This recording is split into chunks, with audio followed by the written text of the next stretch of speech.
Alors la question, c'est comment mettre ça en pratique et comment gouverner par le bien commun. Alors par le bien commun, pas pour le bien commun, mais par le bien commun, c'est-à-dire être inspiré par l'idée de travailler pour le bien commun.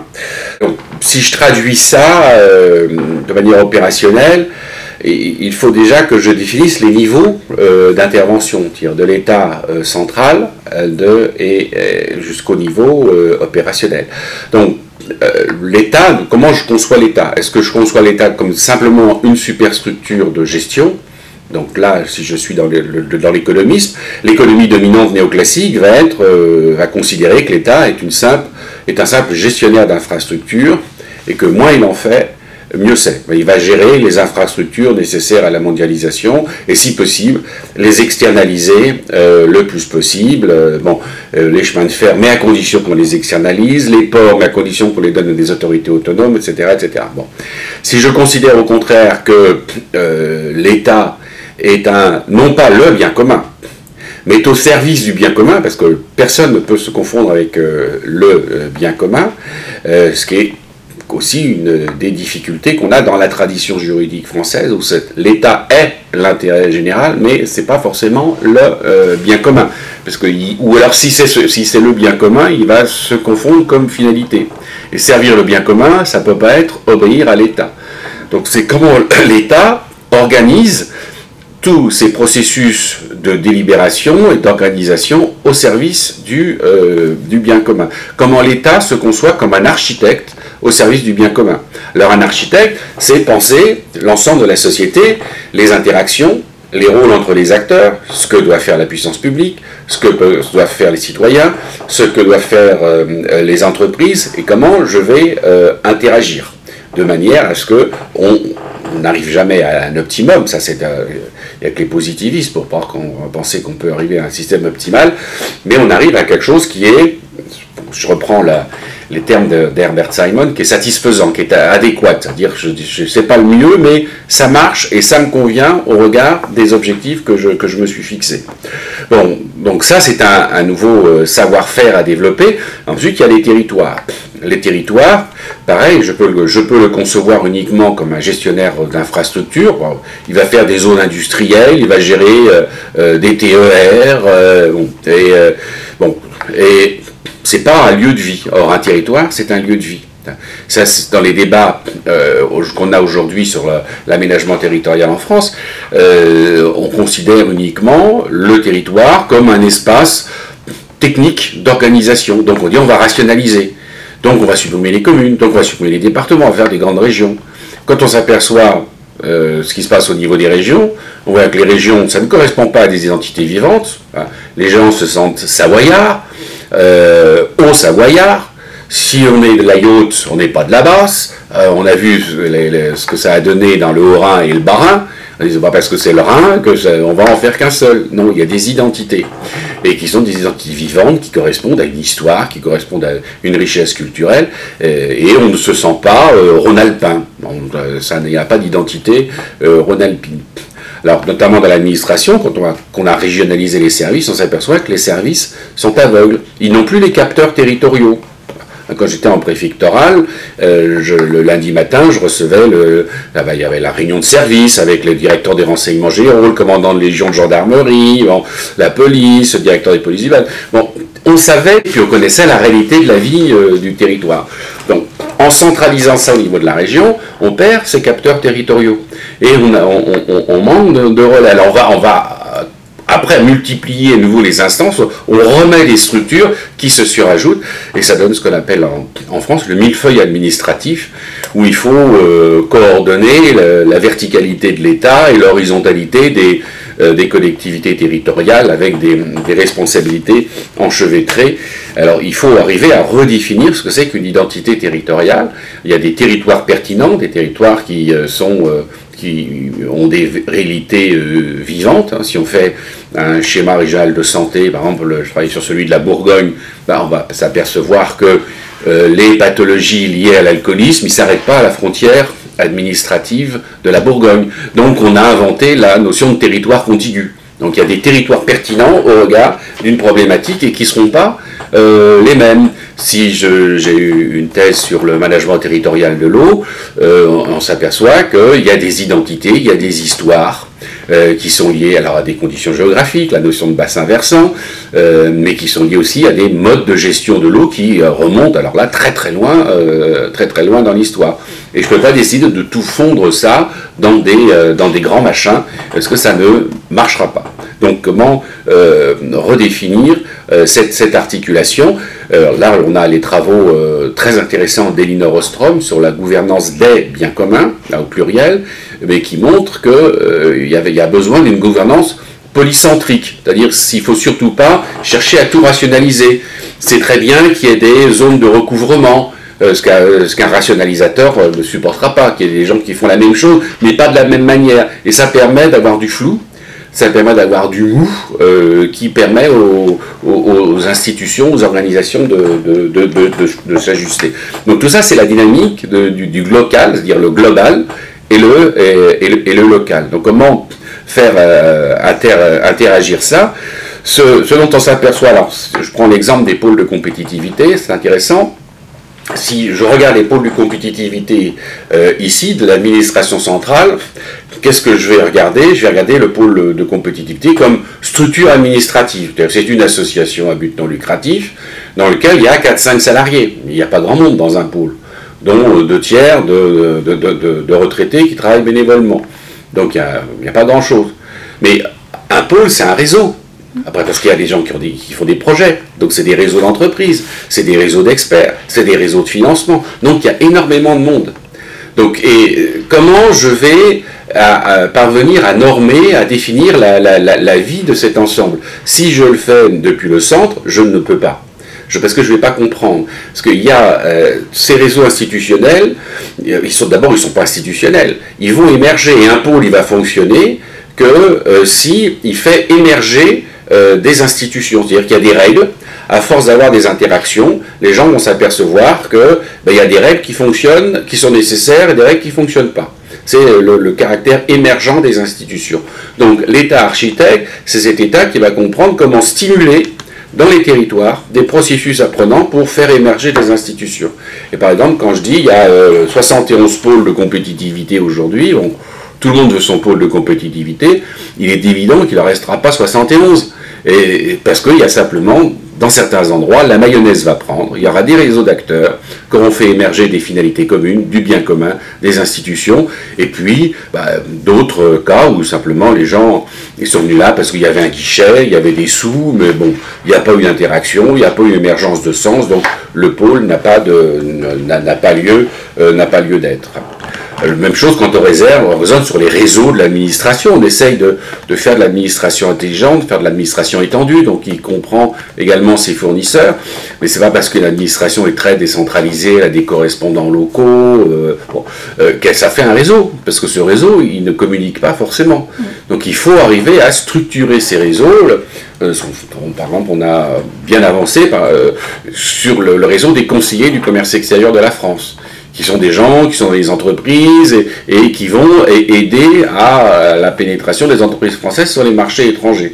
Donc ça, c'est un vrai réseau. C'est pas un périmètre administratif. C'est quelque chose de vivant. Donc apprendre à gérer, c'est ce que j'appelle les deux bouts de la banane, hein, c'est-à-dire les institutions descendantes et puis des institutions ascendantes. Je ne sais pas très bien où ça va se relier. Il va y avoir des zones de flou. Mais il faut justement que je sois capable de comprendre cette zone de flou, de comprendre l'émergent, et puis de comprendre à quel moment il est important, et pas important, de normer, et puis à quel moment il serait inopportun de normer, où il faut s'abstenir. Alors ça, c'est vraiment des nouveaux savoir-faire qui sont émergents, qui émergent à partir des expériences. Hein. Enfin, l'intérêt de la France, c'est que c'est un pays où il y a plein d'expériences, les gens sont très innovants, et et cette innovation vient challenger des structures qui sont, comme dans beaucoup de pays, ossifiées, parce que c'est des très grosses structures. Mais ce qui est passionnant en France, c'est pourquoi ce système tombe en marche, pourquoi ça marche. Parce que si je regarde l'organisation administrative de la France et toutes ses rigidités, je dis ça ne devrait pas marcher. C'est pas possible. Bon. Mais ça marche, et pas si mal. Donc c'est-à-dire qu'il y a une capacité d'appropriation de tout ce dispositif pour le faire marcher intelligemment. Et ça fonctionne. Donc il y a un génie français de gestion du bordel ambiant qui est assez créatif.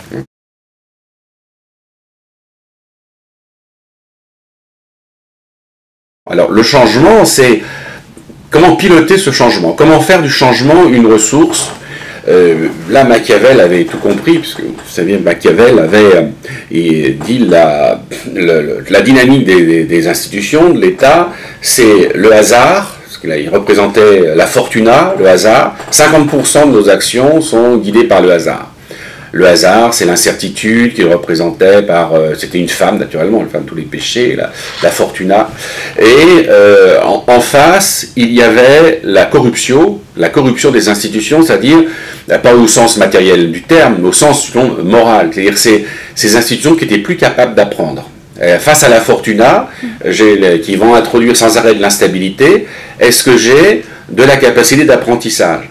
Ce que Machiavel caractérisait par la virtu. La virtu, c'est l'alliance de vir, la force, et la virtus, la vertu politique. Donc la virtu, c'est la force de l'homme d'État qui va employer les moyens, y compris des moyens rudes, pour servir le bien commun. Et Machiavel disait la grandeur de la cité, c'est le bien commun. La notion de bien commun, elle apparaît et elle s'affirme à partir de la Renaissance quand on voit qu'il est intéressant pour l'activité économique d'avoir des synergies et que toutes les activités économiques ne se valent pas, qu'il y a des activités économiques qui sont plus productives que d'autres, ce sont des activités économiques à valeur ajoutée, mais ces activités économiques supposent des synergies. Tout a été représenté dans les fresques d'Ambrogio Lorenzetti que vous verrez à l'hôtel de ville de Sienne, où on voit justement que le bon gouvernement, c'est un gouvernement d'une cité qui est gouverné par la figure du sage, le sage et magnanime, avec les vertus théologales classiques et les vertus traditionnelles de saint Ambroise. Et la vie économique, elle est caractérisée par des gens qui ont des interactions. Et ces interactions, ça crée du bien commun. Et je suis tributaire de l'existence du bien commun pour avoir ces interactions. Donc ça n'est pas du tout une économie qui est basée, par exemple, sur des activités purement extractives. Si je fais de l'exploitation d'activités primaires, je peux avoir des esclaves, je peux avoir des régimes totalement oppressifs, j'ai une rente sur la nature. Si j'ai des activités où il y a de l'intelligence, de la valeur ajoutée, j'ai besoin de synergie, alors là, j'ai besoin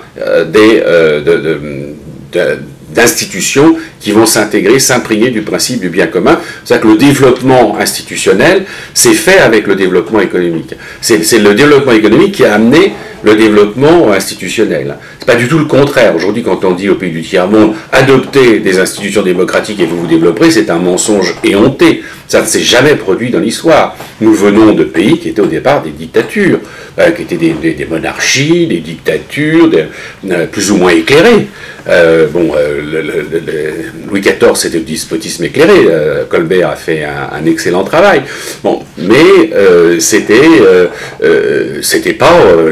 pas la démocratie. Il y avait les lettres de cachet. Bon, et petit à petit, parce que ces activités économiques permettaient la progression du niveau d'éducation et nécessitaient des synergies, des rapports entre des gens d'activités différentes, il y avait une inclusion progressive de l'ensemble des citoyens, qui n'étaient pas au départ des citoyens, parce qu'il y avait une tête qui était très éclairée, et puis il y avait à l'autre bout de la chaîne, il y avait même de l'esclavage pendant très longtemps. Donc progressivement, tout cela va emmener la société vers le haut. L'entrepreneur, il y a aussi une distinction qu'il faudrait introduire en France, parce que elle existe d'ailleurs, Schumpeter l'avait bien identifié, le capitaliste et l'entrepreneur.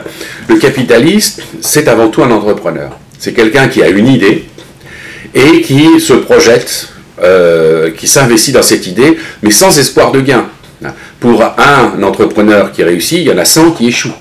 Donc il n'a pas une histoire de gain, il est guidé par le génie. C'est la quintessence du génie humain, l'entrepreneur, disait Nietzsche. Donc lui, il va se lancer là-dedans sans appât du gain. Le capitaliste, lui, il va faire des calculs, donc il ne va pas innover beaucoup, le capitaliste. Donc il faut arriver à brider, à garder ce qui est intéressant dans le capitalisme, c'est l'esprit d'entreprise, parce que nous, qui sommes très influencés par la culture marxiste, on va confondre le capitaliste et l'entrepreneur. Dire toute entreprise c'est mal, c'est fortement dicté par des buts égoïstes, mais c'est pas vrai.